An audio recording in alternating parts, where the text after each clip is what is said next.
Album series are one of the more underrated things in music, I feel. People talk a lot about albums by themselves, but a series of albums that are all connected, I think people tend to look over. Even looking it up for this video, nobody talks about them. I kept seeing the term get confused for album runs, which are different. Allow me to explain just in case. An album run is a line of albums that were all good, one after another. Pretty simple. The albums aren't related, they're just a good run from the artist. An album series is a planned set of connected albums, or an album that just gets sequels, which is what we're going to talk about here.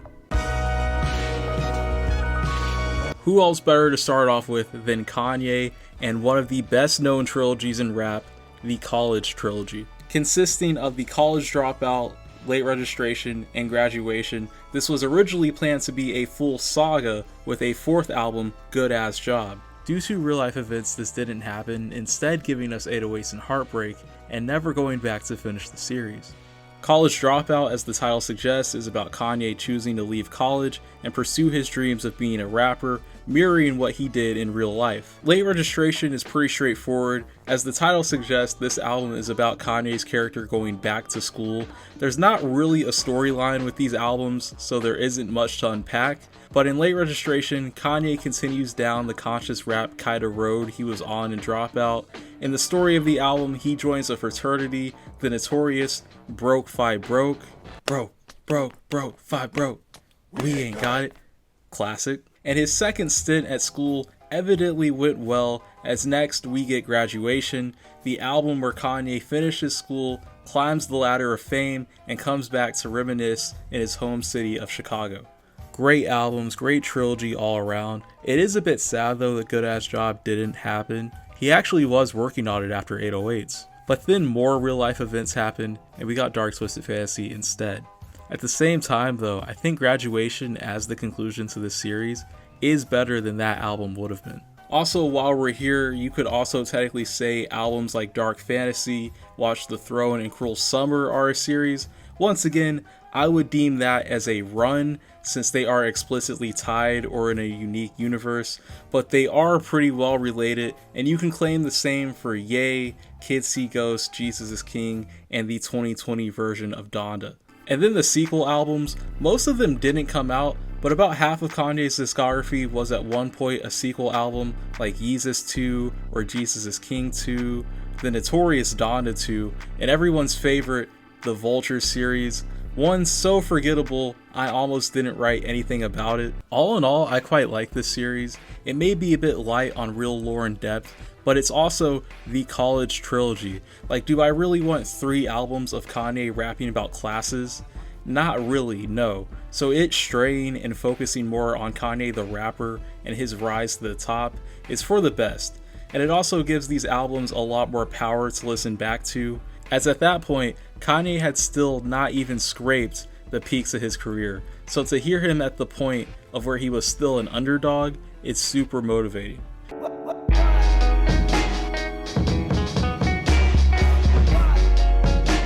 So with an example of a pretty standard album series, let's check out Tyler the Creator. Most people probably know this, but I feel like since Tyler's image has strayed so far away from it, some might not know that his first 3 projects, Bastard, Goblin, and Wolf, are a trilogy, referred to as the Wolf Trilogy. Tyler's trilogy is one of the more fleshed out ones I've ever seen, as it's not just a string of connected albums, no, it's a full-blown story being told through the albums with characters and real plot points you can follow. Starting with Bastard in 2009, Tyler built this world where he is this murderous, broken, but also sort of fascinating person. The album takes place through the lens of a therapy session, and the songs, for the most part, are stories from Tyler or his alter ego Ace ranting. Ranting about his father, about people, about life in general, and it progressively getting darker. After covering a ton of ground, the therapy session ends in the death of the Ace character, and breaking from the order of release, the story jumps to Wolf. First off, why is Wolf the next in the story, but the last to release? Well, that is kinda up in the air. Whether it was always planned to be like this or not, Wolf is the prequel to Goblin, with the events and stories lining up the best when you put Wolf before it. It's not 100% with any combination of albums, and even here Tyler flat out mentions Goblin many times, but for the most major details, Wolf fits behind it. Even though it works, there's an increase in production, story, quality, everything, so that switch is very jarring. Tyler was working on an alternate version of Wolf in 2010, but it doesn't look like that album had any story connections to the one we got, so the prequel decision had to be intentional. That being said too, the setting of the album kinda does mask the mismatch a bit. Instead of a therapy session, it's an entire camp that the events of this album take place in, so that allows for more characters and overall things going on. Because of that, it's best to go song by song, in one case visiting another album to build up the story properly. Wolf really is like a movie. Even now I'd still say it's his most visual album. I really wish someone made a movie of it, and the effect that has on the plot is perfect. Re-listening to it was awesome, and I don't think it gets enough love for being so polished and only being Tyler's third project. Anyways, after the death of Ace and Bastard, Wolf follows Tyler's other persona, Wolf Haley. On his first day of camp, he's introduced to a musician at the camp named Sam. Sam instantly dislikes Wolf and tells him to stay away from him and is very hostile. After settling into the album with Jamba, the story starts back up on Cowboy, a song about Wolf just minding his business at Flognaw and introducing the character of Salem, Sam's girlfriend. After Sam tells Wolf to stay away from her, we go into Awkward, a song about Sam and Salem's relationship. Then we skip to 48, a song about Sam selling drugs and how that starts to weigh on him as a person. Then on Beamer, Wolf and Salem start hanging out, which Sam finds out about at the end, leading us into I Fucking Hate You, a song about how Sam felt after finding out what happened and how he might kill Wolf if he sees him. At the end of it, we get another dialogue moment where Wolf asks Salem why Sam is so mean. We find out it's because of something that happened with Sam at home, and then the album goes into Pigs, another Sam song about his problems back home, giving you more information about who he is as a character.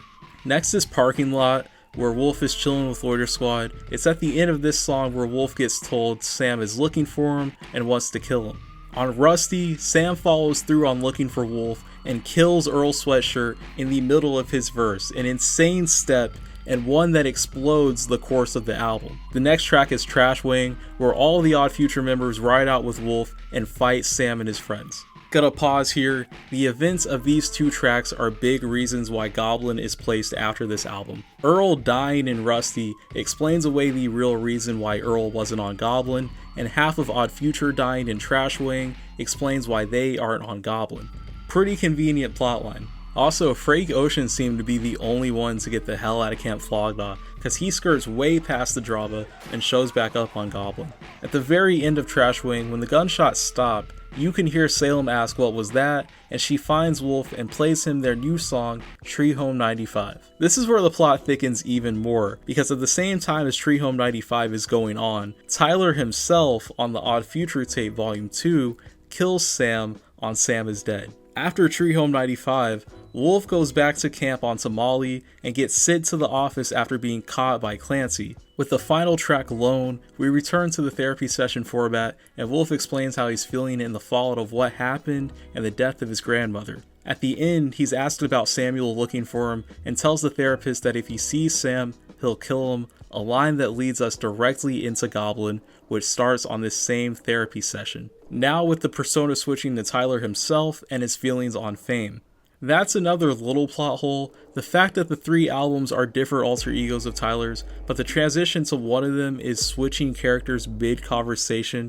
That's a bit silly, but it is what it is. None of this is confirmed, so it all could be theorized nothingness. But Goblin follows Tyler and his struggles once again, committing several crimes and now bringing in another character, Tron Cat, who's a voice in his head. On Analog, he's reminiscing about someone who can definitely be Salem. Tyler's condition worsens after that though, and he kills Jasper and Taco on BSD, which cuts into a final therapy session in Window, where the therapist has brought in all of Tyler's friends to rap with him, but after Tyler finishes his verse, he kills everyone featured on it and breaks down. The session ends with Golden, with Tyler ranting again about his status and anger, and the therapist breaks through and reveals that all these alter egos, including himself, have been Tyler's imagination. Ace, Dr. TC, Wolf Haley, Sam, and Troncat were all Tyler, and that ends the trilogy. What a roller coaster. Being able to dig back through these really gave me a new respect for these albums and further proves that Tyler's early career wasn't just edgy crap, he always had an insane amount of talent. Intentional or not, this is one of, if not the deepest ones we'll be looking at, and I think it's great that these albums can be listened to both with and without that additional context. It's very well put together, especially considering how long it took to build. These projects came out over the course of 4 years, and so much happened in that time, so him still being able to tie them together shows a lot.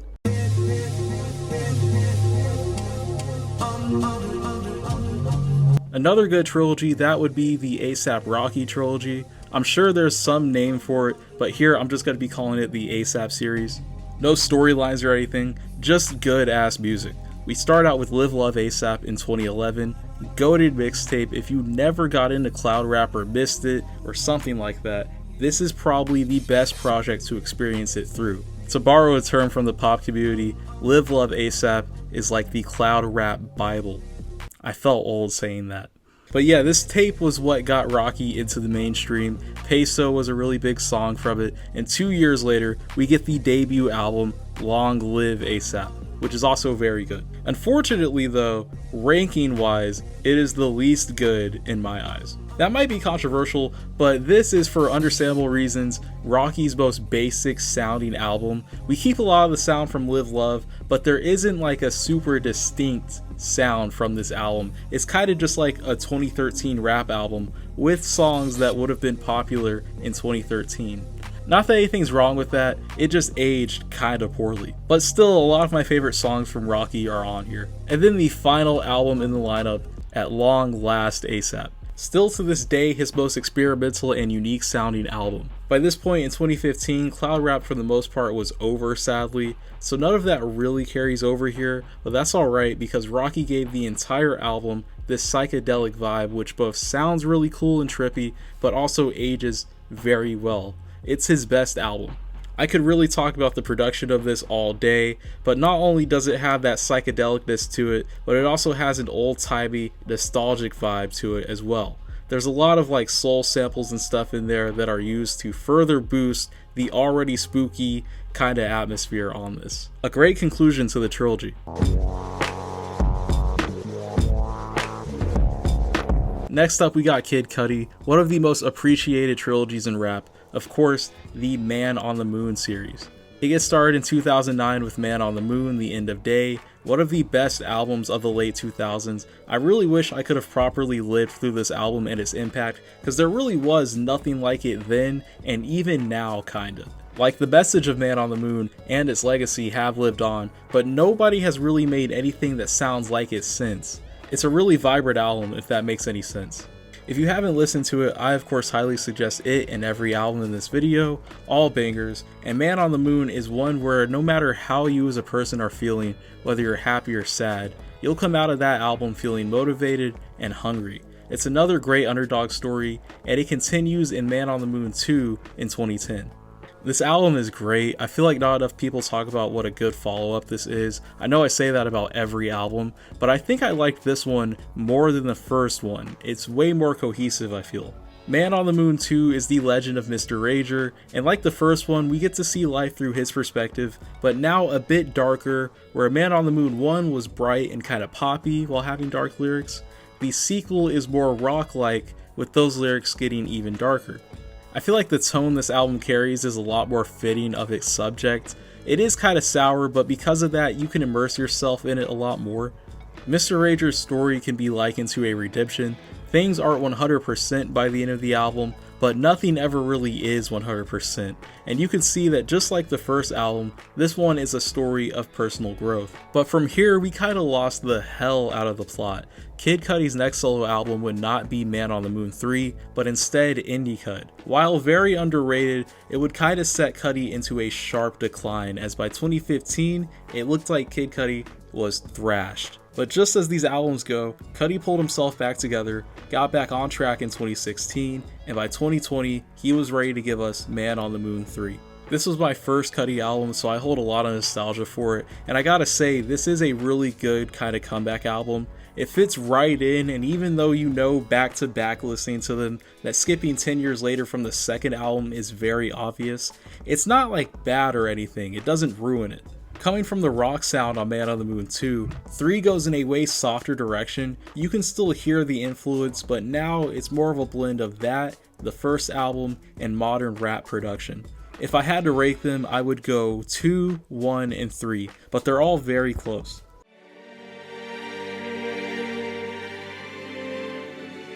Switching gears, let's talk about The Weeknd and his trilogies. Yes, trilogies plural. These are very, very well known, but a great topic nonetheless. Let's start in 2012 with House of Balloons, an at the time very dark mixtape about topics that hadn't really been seen in R&B or not shown in such a way. Like, toxicity in music has always been a thing, but here The Weeknd was playing someone who was somehow the most toxic man alive and also the victim. That was such an interesting element to add, and it makes the story of The Weeknd, the in-album character, one with a lot of turns. The story of the first trilogy is kinda long, but unlike the Tyler trilogy, it's easier to sum up, so I'll do that. House of Balloons is about The Weeknd's struggles with drugs, women, and the party lifestyle. Thursday is about the lives of the women in that lifestyle, and Echoes of Silence is about The Weeknd going through it after losing one of those women. Super good. I'm one of those people that think The Weeknd's early music was the best he ever made, so I can go on all day about each thing I liked from these tapes, but the atmosphere and mood of it in particular are to die for. Pretty solid to look at it as a sort of time capsule of its era, and this era of the early 2010s, for me at least, always looked very stylish and glitzy. It's really nostalgic as I was a wee lad in the early 2010s. The new trilogy is where a lot of the meat is, however. We could be here all day talking about it, but once again, I'll do the best I can with the cliff notes of it. The After Hours, Dawn FM, and Hurry Up Tomorrow trilogy was told through music videos, tours, and social media posts, all in addition to the music itself, but it's still the core of the story, so we'll be getting most of the context. In 2020, The Weeknd dropped After Hours, an album that isn't just one of his best, but also one of the biggest ever, which is so insane. The Weeknd was already huge beforehand, but you gotta remember, the gap between his last full-length album Starboy and this one was damn near 4 years, and for a little bit after My Dear Melancholy came out, it seemed like he just disappeared. But he came back stronger than ever with this album and introduced a narrative that would be built on for the next 5 years. In After Hours, The Weeknd is at his lowest, alone, rich, but broken. Over the course of the album, we see him revert to his old ways, except where that version of The Weeknd made it out, this one overdoses, taking us to a limbo stage in Dawn FM. In Purgatory, Abel essentially relives his life and past relationships. From what you can glean through the videos and lyrics, there are 2 versions of The Weeknd in this Purgatory. And I say glean because Dawn FM's storyline is kinda shaky. By summer 2022, any attention that would have went to building its lore was going to the full rebirth of Starboy for some reason. So it's kind of a dip in clarity, and all that we know is just fan interpretations of it anyway, so we'll never know what the correct timeline for any of these albums really are. But yeah, the older Weeknd tells his younger self to stop chasing women and get out of purgatory, but he doesn't listen and tries instead to fix his past relationships, and the events of that unfold throughout the album. By the end, he's right back where he started, heartbroken and lost. In Less Than Zero, we can see him find acceptance in what has happened, and the album closes with Phantom Regret, a song that leaves the state of Abel's character mostly up in the air. He doesn't reach heaven, but he's also not alive, so how he eventually got out of purgatory, we don't know. But fast forward to 2025 and Hurry Up Tomorrow. The album opens with Wake Me Up, where we can assume he makes his way out of purgatory, and as the title suggests, wakes up from the events of After Hours. In Cry For Me, he's back on stage, but near the end, his voice distorts to signify he's starting to lose it, which is the main conflict in the album, as well as something that happened to Abel in real life, as you may know. And in the story, he relapses again because of it, going back down this dark road, now dependent on them to get through shows. About halfway through, he decides to help himself, and to help himself, he has to get rid of The Weeknd in order to get to heaven, or tomorrow as the album is named after. The fans end up accepting him for him, and the album finishes with the title track where Abel reflects on his life after the course of the album, and most importantly after the lyrics finish. The song closes out with the intro of High For This playing very faintly, but 2 seconds before the song fully ends, that stops, which again we can infer is the cycle being broken. This is coming from a big Reddit post, so I skipped a lot of things in order to keep it brief, but if you want to know more, you can definitely find it. All this information, despite me knowing these albums were always connected, still put them in a way different light. Dawn FM especially, I gained a lot more appreciation for that album. Listening to it side by side with the lore makes it even more special. And the trilogy as a whole, like I said, we don't know what's true and what's a stretch, but no matter what, it is mostly free of plot holes, which I give it a lot of credit for. Like, yeah, Dawn FM's Hurry Up Tomorrow is a weird gap, and that part kinda doesn't seamlessly go together, but the first track of Hurry Up Tomorrow is literally all you need. I would have liked more explanation, but he did wake up through that song, and what else could you really ask for there? It's not necessary.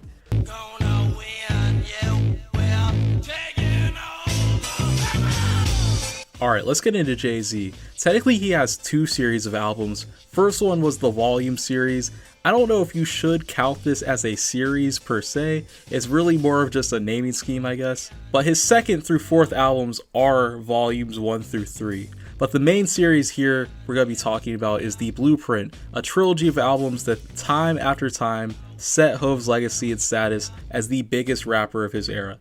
Starting off with Blueprint 1 in 2001, this album really set the bar, I feel, for a lot of what rap ended up being in the 2000s.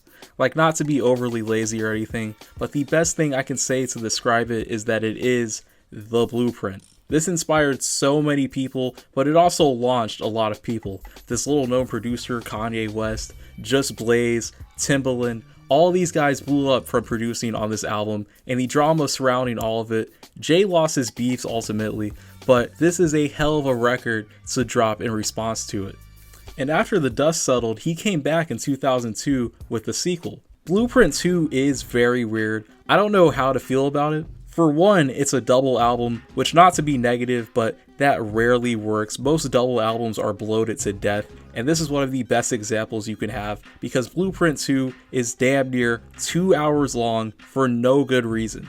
I look at that and think it's ridiculous, but also at the same time, there was never really a point in the album where I was begging for it to end. It stays fairly consistent. There's just so much there that's the problem. Like, did we really need all 3 of these Pharrell features? Did we really need the Frank Sinatra sample? Are we serious here? But at the very least, I can say Blueprint 2 is not bad to good. Blueprint 3 is genuinely bad. I think this may be one of the most deceiving albums someone has ever put out because Blueprint 3 was and is huge. It's one of Jay's biggest albums. I guarantee there's people that know very little about Jay or his career, but know about Blueprint 3. Just that name and cover are bigger than pretty much every album he made before it, and he had an incredible amount of motion for this whole little era. 2009 to 2013 were some of Jay's biggest years and releases. He was huge back then, and if you listen to some of the biggest songs on this album, you would understand why it's so popular. Here's the bad part though. Those 4 or 5 big songs really are the only good ones on the album. I shit you not, everything else is shockingly bad. It's also very, very poppy, which was a trend back then with that generation of rappers. It's part of why the album was so successful, but because of that, it has also aged like a late 2000s pop album, which is the last thing I want my Jay-Z album to feel like. So the Blueprint series as a whole, basically a complete downward slope from the first to the third. Sad, but he made money, so it's whatever, I guess. Lastly, we have Lil Wayne, a man of several series. If I talked about his mixtapes, this video would be an hour long. Man was deranged in the 2000s. The Dedication series alone is 6 tapes, and there's like 4 more series on top of that. This discography could kill a Victorian child. So here, we're just going to focus on the Carter series, as it was the most prolific and the easiest to go over. First up, the Carter 1 in 2004. This album, for a lot of reasons, is very impressive. Not only was it a smash hit and another kind of bar-setting project that inspired a lot of other 2000s rappers, but it was also Wayne's fourth album, which just shows how fast he was growing back then. He was also only 22, on a level that a lot of people spend half their career trying to get to. There's a lot of people that even now still think this is his best album, so with a reputation like that, he had to come back a year later with, predictably, the Carter 2. This album was such a giant shift in everything, one so large I'm shocked he only needed a year to make it. Like, he was moving different on the Carter 2, and for me personally, I think this is my second favorite.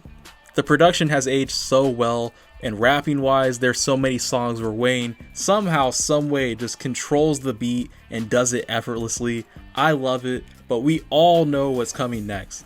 In 2008, Lil Wayne made history with the Carter 3. Generational album, the amount of hits on here could be an album itself. He was moving different. And to emphasize that, we're going to talk about sales. I love sales, by the way. I feel like they can tell a story sometimes. So let's look at Carter 1. First week, it did 116,000 copies. Carter 2, 240,000. Carter 3 sold 1 million in its first week. This is in the span of 4 years, by the way. In 4 years, Lil Wayne was selling 10 times as many albums as he did when this series began. I don't think we'll ever see that again. I don't think we can see that again. It was mental. A lot of good songs on here. Some of it has aged a little poorly, but as a whole, I'd say this is a perfect follow-up, and I feel here was a good place to take a break. Not that it was needed, but Carter 3 had did everything it needed to do, so making the fourth album right after that would have been milking it. And Wayne probably felt the same way, because afterward he would explore some different avenues, not coming back to the series until 2011. But when the series came back, it was better than ever. The Carter 4, while not being able to fully eclipse 3 legacy-wise, to me is a way better album and may just be his best. I feel that way because sound-wise and kind of career-wise, the Carter 4 is almost perfectly in the middle of Wayne's discography. And for when it came out, I think it's a good mix of classic Lil Wayne and more modern characteristics in rap. There were so many good songs on this one, but unfortunately, it was the end of an era. Of course, the Carter didn't end here, but it kinda did. There was a lot of stuff that went down in the years after this album between Lil Wayne and Birdman, who had basically been his mentor up until this point, but to sum it up, we wouldn't see the Carter 5 until 2018 when all of these issues were resolved. That basically made this album a comeback for him, as for the most part, Lil Wayne had not made very much music for half that decade, so making this as good as possible was pretty important, and he delivered on it. My only criticism of it is that it's just a bit too long of an album. By 2018, any artist that was still dropping 90-minute albums needed to be exiled, because that is just way too much, but it is really good. Some of the songs are carried over from previous versions of the album, while some are made for 2018, and that is something kinda strange, but I don't know, I didn't hate it. The variety made for a good blend of different sounds, which you'll see a bad example of very shortly. This was originally supposed to end the series and Wayne's career, but he changed his mind as we ended up getting more projects and the announcement of the Carter 6. After being teased in 2020, formally announced in 2023, and dropping in 2025, I honestly have no idea what happened here. It's not the worst album of the year, but it is the most confusing, and I honestly wouldn't say Lil Wayne is even bad on this album. He's okay, but it's everything around him that's breaking the album down. The production choices, the features on here, it's like a joke album at times, cause why would we be doing these things in 2025?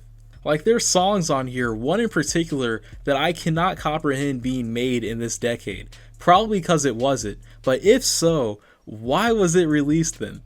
And it's just kind of sad, because even though at the end of the day, this is just another rap series, the Carter was special, man.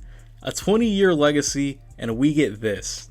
You hate to see it, but who knows? Lil Wayne is a very perplexing character. He may be washed, but we honestly won't be able to know for sure. This is the same guy who dropped Rebirth after all, so I don't know. I have a tiny bit of faith in him. Maybe the Carter 7 will be the best one in the series if I'm not dead by the time it comes out.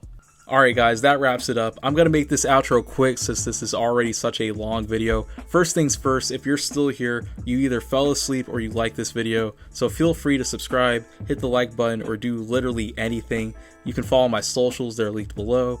I really thought this video would be light and simple, but in my mission to cover as many of the major series as I could, I ended up with the longest script I've ever made, which I wasn't ready for at all, so I apologize for that. The next video I already know won't be super daunting to work on, so I should have that done a bit sooner. But anyways guys, stay clouded, and I'll see y'all later.